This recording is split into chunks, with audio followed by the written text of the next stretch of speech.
Parapsychology and stealth mechanics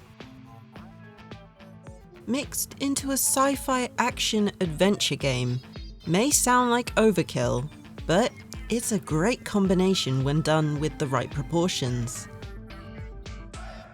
Throw in an interesting story and a load of flashbacks, and you've got my attention.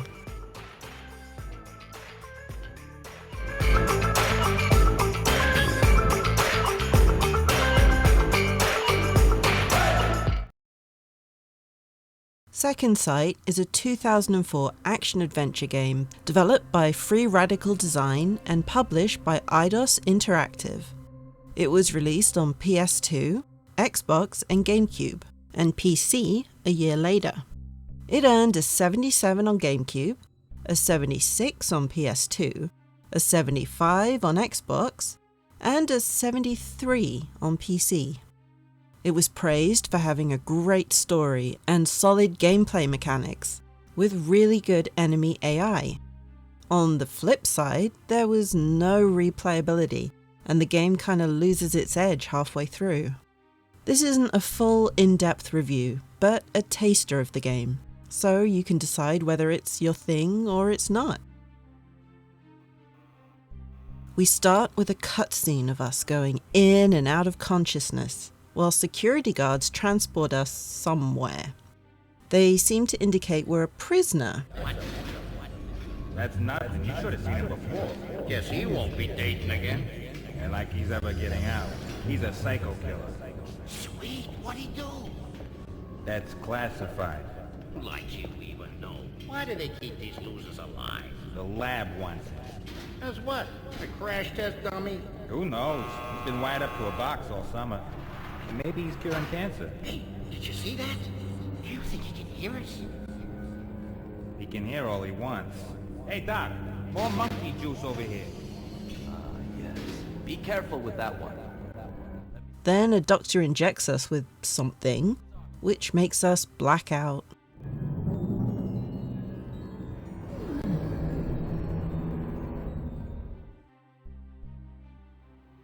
We wake up handcuffed to a hospital bed, and a weird glow releases us from our bindings. There's pretty much no explanation or backstory to go on, and we have amnesia. Another glow gives us the ability to heal.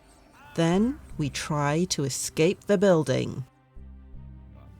We're given small amounts of information through flashbacks, and we're given training in these sections, which acts not only as a tutorial, but also gives us insight into our character. We undergo climbing, stealth, and weapons training in some sort of military compound. We are John Vaddick, a psychic agent who's forced to use his powers to stop a terrorist organization from unleashing a deadly virus. But something seems to have gone wrong if we're being held prisoner and don't have any memory of what happened. Flashing forward, we're still trying to escape, and more cops have turned up to try and stop us. We tried to get to the patient's records room to find out what's going on, and the truth is revealed. But not in this video.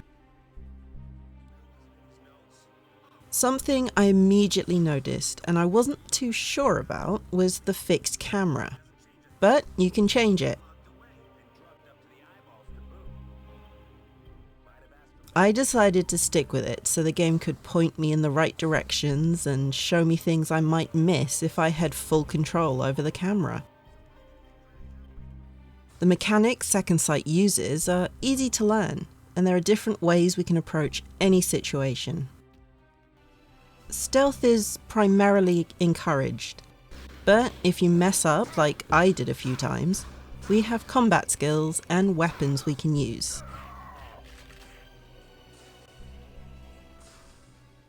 I thought the use of flashbacks was going to be confusing, but I really like them, especially being used as a tutorial. It was kind of showing a player not only some backstory, but also a reason why Vadik was so good at combat in the present day. The training itself was a little strung out, and if you failed one component, you had to try again until you got it right. You call that hiding? You're just gonna have to try again. This was a little tricky with the camera, even when I changed it to free moving. This could be a me issue, of course. I'm not the greatest stealthy person. I was actually surprised how good this game looks, considering it's pushing 20, and this footage is straight off of an original Xbox. The environments are cold and the lighting makes everything look a little depressing. There are small puzzles to solve, but nothing that'll make us use our brains too hard. And some puzzles rely on stealth or subterfuge to get around enemies, rather than fight them. We can use computers to shut down security cameras and alarms, to make our stealth a little easier. And we can hide in lockers or vents. If we do get caught, the amount of guards on that level will increase, and they'll be more aware when looking for you. The alarms turn off after a while, so sometimes you can just wait it out rather than fight every enemy you come across. Our powers are unlocked over the course of the game, but we start with a self-heal, telekinesis, a psi attack,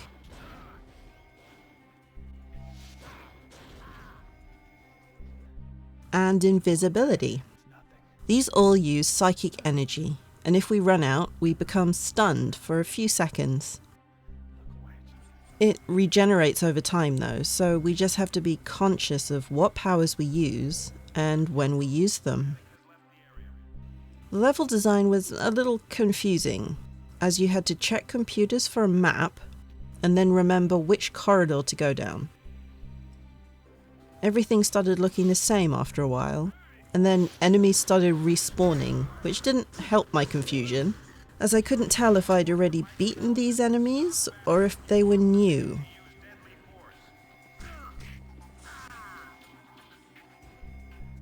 Second Sight is a great stealth game with a twist. It gives you just enough information to keep you playing so you can see where the story goes, and the controls aren't all over the place. What makes it stand out is the psychic powers and the different ways you can approach a level. You're not punished too harshly if you fail stealth, and you have the space to experiment with which powers you find fun. The first flashback is a bit of a drag, but once you get past that and keep track of the tidbits of information the game gives you, it does pull you in. So if you're looking for a stealth game that's a little different, with combat that uses brain power over firepower, give Second Sight a second chance.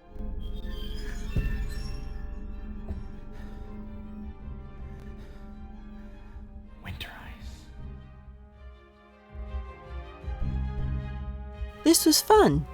Let's do it again sometime. And if you like what you saw, don't forget to subscribe and leave a like down below.